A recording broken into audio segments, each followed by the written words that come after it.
Oi, eu sou o Maxon. Hoje eu vou falar sobre A Bruxa. Sendo extremamente sincero, aqui olhando pra câmera, eu acho que eu nunca tinha ficado tão estremecido dentro de uma sala de cinema em toda a minha vida. Claro, eu não vivi muitos anos, mas tive a oportunidade de ver muitos filmes no cinema.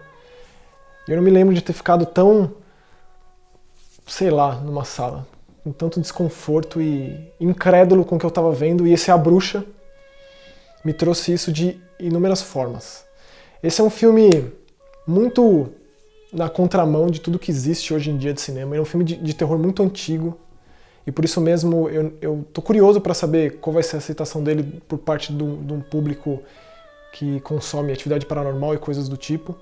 Porque ele tem feito muito sucesso em festivais ao redor do mundo. Ele ganhou o Festival de Sundance, que é um grande feito para um filme de terror. E ele é, muito provavelmente, o filme mais profano que eu já vi, assim. Nível Ken Russell, assim, o The Devils.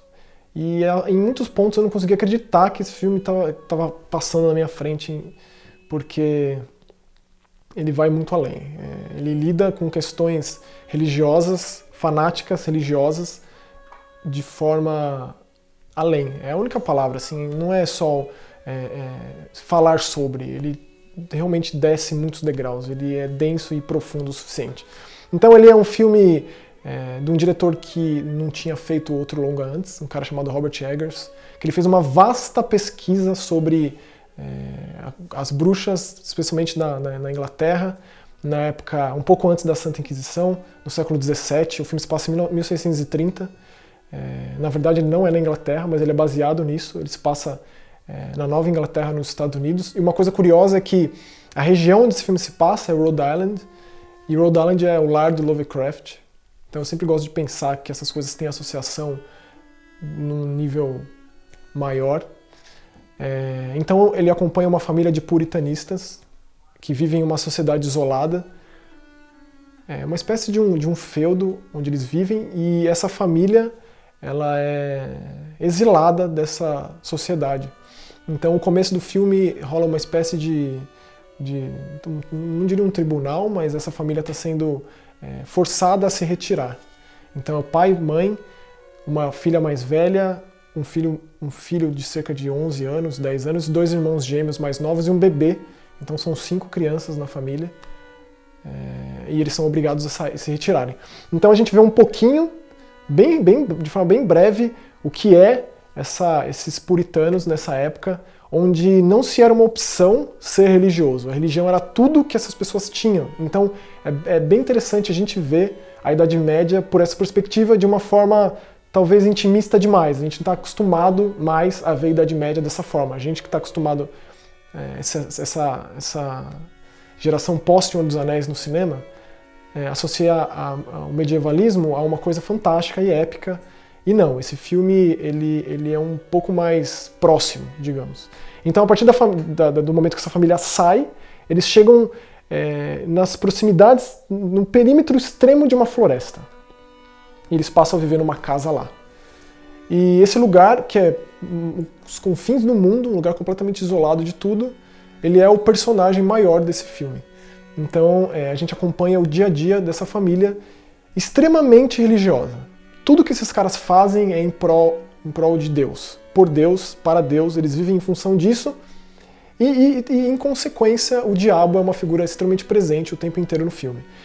E são esses dois extremos que fazem esse filme ser o que ele é em muitos aspectos. Então, a gente, de forma muito, muito compassada, porque ele é um filme que não tem pressa de absolutamente nada, a gente vê essa família chegando lá, se alocando lá, e começando uma rotina de ordenhar cabras e cuidar da plantação, mas tem esse sentimento de que eles fizeram alguma coisa muito errada. A mãe, ela nunca vai se perdoar pelo que aconteceu, seja lá o que tenha acontecido, do motivo deles terem saído de lá, e eles acham que estão amaldiçoados, que o diabo vive entre eles e que eles são uma família condenada para todo sempre. Isso realmente toma forma quando, bem no começo do filme, a filha mais velha, ela tá com um bebezinho na plantação e o bebê desaparece. A partir daí é ladeira abaixo o filme. de uma forma muito diferente do que a gente está acostumado. Ele é um filme antigo, facilmente associado aos filmes dos anos 40 de terror, aos filmes bonitos de se ver da Hammer, por exemplo, que eu acho que é um cinema de terror diferente, por conta de ser muito paisagista. A fotografia do filme é muito bonita, ele tem uns tons de cores que complementam a linguagem do filme. Então ele é um todo. Ele tem aquele violino estridente, aquele violoncelo climático, com cores, com a floresta, com aquela coisa acinzentada e triste, depressiva, e aquela família que cada vez mais um começa a duvidar do outro por conta das coisas que vão acontecendo. E quando esse bebê é sequestrado, é o estopim para que essa mulher caia em perdição e ela acha que está condenada e danada para o resto da vida.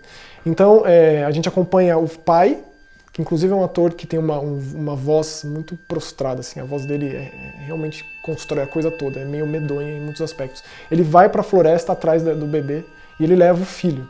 O lance é que as crianças não poderiam entrar nessa floresta porque elas realmente acreditam que vive uma bruxa lá. E o filme não toma tempo para mostrar a figura absolutamente macabra, enquanto muito linear entre o fantástico e o real dessa monstruosidade que vive na floresta. Então esse filme ele é muito perigoso porque ele fica na linha tênue o tempo inteiro do crível e do risível, digamos. Então ele o tempo inteiro fica lá e ele nunca cruza isso. Ele sempre fica na parte do macabro, assim, do terror implícito, que estimula muito mais a sua imaginação do que mostra. E isso é muito importante para a linguagem que o filme tenta criar. E como ele é 100% baseado em fatos reais, digamos, não digo fatos reais, mas em relatos, em escrituras e em textos antigos dessa época, né, ele dá um quesinho a mais de medo, diria. Então, assim, a partir do momento que eles vão atrás desse bebê, eles voltam, é como se essa família, cara, não tivesse salvação, diria. Porque é realmente interessante você acompanhar o dia a dia de uma família que a religião é a única opção, assim. E esse filme ele faz isso de uma forma que eu, pelo menos, nunca tinha visto, de forma tão precisa, concisa, consciente e absolutamente macabra. Então, porra, a estreia do cara na direção, ele tem produção brasileira no meio, é um diretor estreante nos longas, ele já tinha feito curtas, mas é uma produção brasileira chamada RT Feature, e é extremamente competente em todos os aspectos técnicos possíveis. Então, é interessante você ver que o Brasil está envolvido com um filme de terror que é considerado um dos filmes mais importantes dos últimos tempos, do próprio Stephen King. De novo, ele pôs a voz dele à mostra, dizendo que ele achou um dos melhores filmes de terror que ele já viu, um dos filmes mais assustadores, ele escreveu isso. Então é interessante você ver que esse filme tem essa aceitação, ele ganha festivais, tipo Sundance, que é um festival mais aberto a essas possibilidades. E eu acho que o que realmente incomoda, mais do que esse aspecto religioso, dele ter a língua dito a língua angelical, dele você conhecer mais do dia a dia e da rotina dos puritanistas, dos puritanistas no século XVII, é que as crianças elas são assustadoramente boas, elas atuam de uma forma muito convincente e eles sofrem torturas nesse filme, essas crianças. Eu acho que essas crianças nunca mais vão ser pessoas normais, infelizmente. Eu acho que eles foram um pouco além nesse aspecto do que essas crianças fazem. Então eles precisaram, né, eu imagino, ou precisarão de um tratamento ou de um acompanhamento psiquiátrico muito próximo, porque existem cenas envolvendo essas crianças que são absolutamente macabras, cara. Então, pobres essas crianças, eu não sei o que vai ser delas, vou acompanhar a vida delas em termos cinematográficos para ver onde elas vão parar. Mas é um clássico caso de Linda Blair, assim, irrecuperável. Espero que não. Mas, de novo, não sou eu que estou dizendo, o Stephen King disse. O filme ganhou outros prêmios, muitos, e imagino que vai ganhar muitos outros. Então, de novo, é um filme antigo, é um filme novo, mas velho. E se você for assistir numa sala convencional de cinema, o mínimo de ruído, uma pessoa só pode estragar toda a experiência. É um filme que requer toda a sua atenção, por ser longo e às vezes difícil porque é um inglês arcaico, então a própria legenda, ela traduziu muito competentemente esse inglês difícil e meio que bíblico, de do, shout e tal. Então, releituras são necessárias, mas o que ele faz de grafismo e o que ele mostra, envolvendo especialmente as crianças, dentro dessa rotina dos puritanos, é muito impressionante. Então, eu facilmente colocaria A Bruxa entre um dos filmes mais impressionantes que eu já vi no cinema de terror, por ele ser muito bonito e por você se sentir mal por estar achando aquilo bonito, na verdade.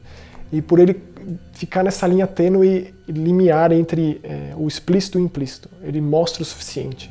Ele coloca na figura do bode Existe o bode preto, que a família precisa desse bode por conta de carne, de lã. Tudo que a gente vê e conhece e tem essa parte populesca de conhecimento de magias negras e bruxaria e coisas do tipo, envolvendo coisas populares envolvendo esse tipo de religiosidade, digamos. Então ele apresenta elementos comuns dentro de uma proposta muito difícil, que é difícil de acreditar que seja possível. Isso faz do cinema uma mídia verdadeiramente livre para você expor o que você quiser. Então, dependendo do ponto de vista, ele é uma história bonita de se ver até, porque ele relata acontecimentos difíceis de serem mostrados em filme. A gente não está acostumado a ver a Idade Média dessa forma, de forma tão intimista e tal. Então, ele consegue, e o que é um dos grandes méritos do filme, ser tão bonito quanto ele é competente em roteiro, e traduzir em cinematografia, em planos e fotografia, cores, trilha sonora, faz um uníssono, e é muito impressionante por isso. É o tipo de coisa que é rara de se ver. Então, você sai do cinema em choque, trêmulo, mas gratificado por ter visto alguma coisa tão boa e que vai ser falada por tantos anos, e realmente pelo cinema significar uma mídia livre. O cara que conseguiu fazer isso e colocou isso no Brasil. E tipo, se esse filme ficar de tipo Os 10 Mandamentos e A Bruxa no mesmo cinema, é uma grande vitória. Então é isso aí. Valeu.